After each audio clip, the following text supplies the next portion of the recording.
All right, so we are getting really close to the end here, and I want you guys to be able to pick what level you're going to be working at and how you feel you're functioning best. So make sure you have everything going, you have everything put aside for a few minutes.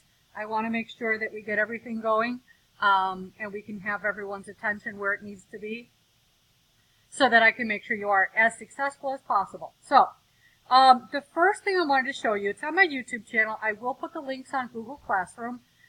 It's a typographic portrait, and you can see there are two parts. And there are two parts because there are two distinctly different things that you need to do with this portrait. This portrait will be made up of words that will then come together to form what you see in the portrait, and you're going to see it evolve in just a minute. So the end product, so this first video basically shows you how to take that portrait, how to change it out a little bit, and then finally how to make brushes. I will tell you, you can make a little side money making Photoshop brushes and putting them for sale or just using them for yourself. There's a lot of people who will do that. If they're really unique and very interesting brushes, they're very highly covetable. So I want to make sure that you guys realize that that's the first one. Shows you how to make the brushes in Photoshop, just like we would normally use any brushes, but you would make custom ones. The second one I want to focus on because I want you to see the end product. So the end product, if I can pause that, I'm going full screen. The end product is going to take that photograph. It's going to change out its posterization. So you can see how it's now a black, a dark gray, a light gray, and a white. So there's no like gradation of values. It's all in sections right now. So I will show you how to do that. And then as we get further along in the video, you're actually going to learn how you're going to add the text. Now it is really important that you realize as the text goes in there, it is in various sizes. So you get big, small, readable, non-readable. You can see little peaks here and there. Here's purple, there's rain. Obviously that brush said purple rain. So that's really what it comes down to. And then when you add a little bit of white after it, when you fill a little background with white, you're going to get it to come up just like that. Okay? Now I also show in there how you can add, for example, a color over it. Like that one is a purple because that was his signature color. And you can see really quick, I added that, I changed out my blend mode, and it made everything a varying type of purple. Okay? Now I also go through, and you can see you put like a rainbow over the top, where you actually add that in right over here in your little gradation tool. And then you go through and you try a variety of blend modes once again to come up with a finished product. That's another level that you can take it to. So again, this is a typographic portrait, whether it be a self-portrait or a portrait of someone who you have. I would like it to be your original portrait, but if that is not possible, please come and talk to me individually if your photograph is not your original photograph. You do have to have it okayed with me. In some cases it's acceptable, in others it will not. There are different reasons and rationales behind that. Okay? Now the other thing I really wanted to show you was when we're working on, let me go to my other screen, when we're working on, actually it's still in here, silly me, other variations. Now I want to show you this because my next level, and you don't even have to be an advanced level to do this, it's just a level of interest in how you want to deal with this last piece. This piece should be the most artistic, the most creative. You should really be working with it to execute a piece that you find to be interesting and exciting for you. So this is a photograph, I can't hover over the top, sorry about that, a photograph of a woman, and it's kind of an extrapolation of the print one that I just showed you. In this case, it's got like a newspaper print over the top. As we go here, you can also work on double exposures. Now, double exposures done with some cool filtering can be really, really amazing. But I do also want to make sure that you realize if it's something that only takes 1 or 2 class periods, you're either going to need to do one of 2 things.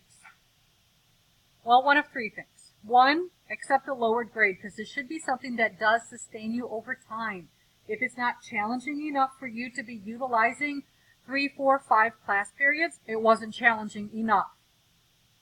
2, something that might go a little bit quicker, instead of doing one, do a series of them and have a series of them showing your work over a period of time.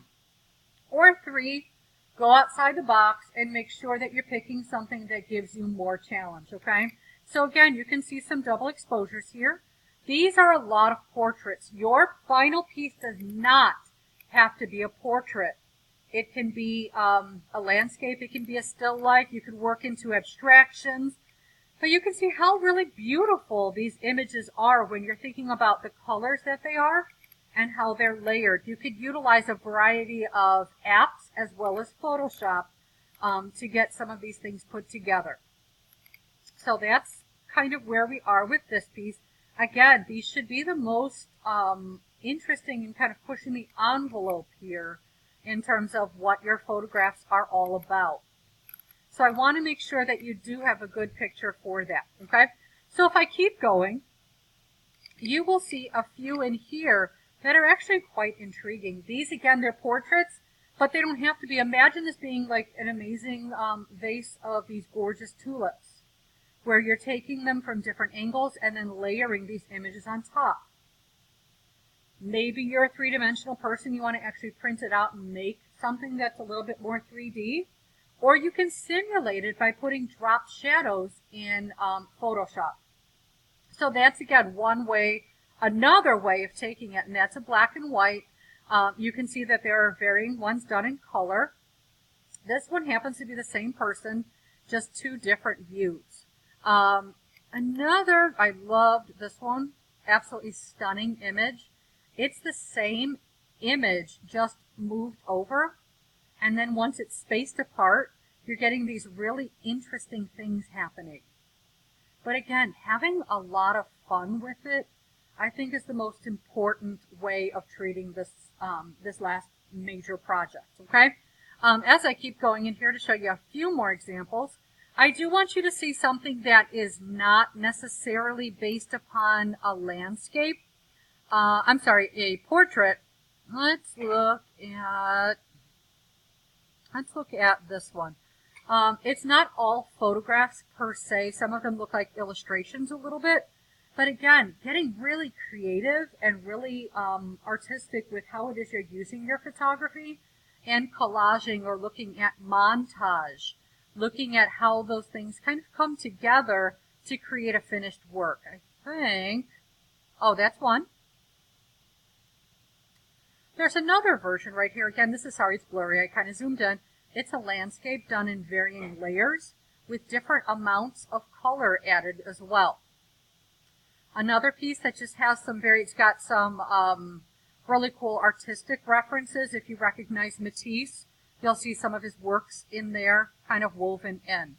But again, I want you guys choosing something that intrigues you, something that you will end your sort of bigger projects in here with, something that's really cool and very interesting and really different for you. Some of you may incorporate, again, I want you to incorporate anything from this kind of, the stuff we've learned, especially this semester. Think about using the mixer brush. Think about using the clone stamp. Think about using all of these different things. But again, it should be 2 or more images used together in an intriguing fashion and showcasing what it is you've learned.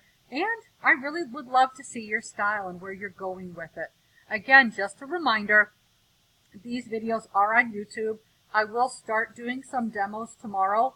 So for the rest of today, you should be selecting which direction you're going to go with your picture, with your final piece.